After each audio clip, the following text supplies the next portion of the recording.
สุวรรณภูมิ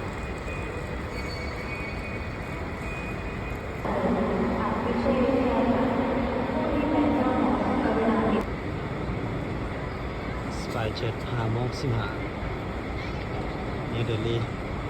ST 88มี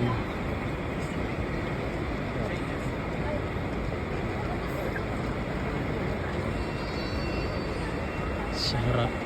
อาหรับเอมิเรตส์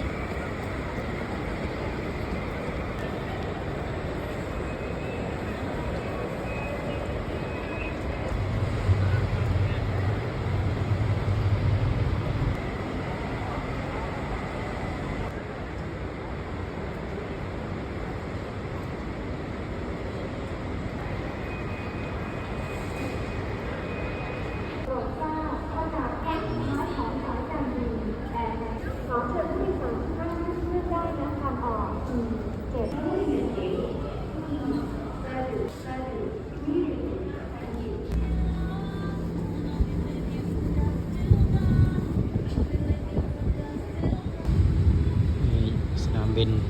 สุวรรณภูมิ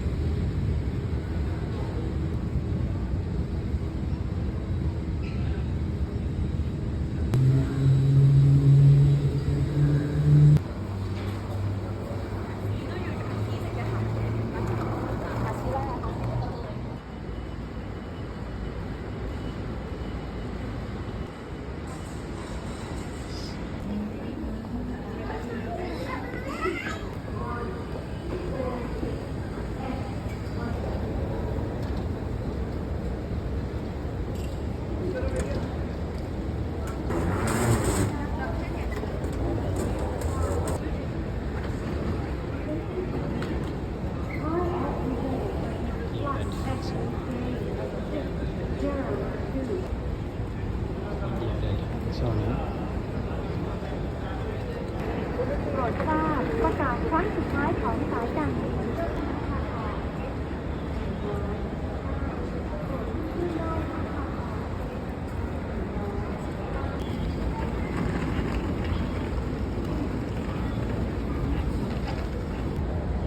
นี่บันไดเลื่อนนะ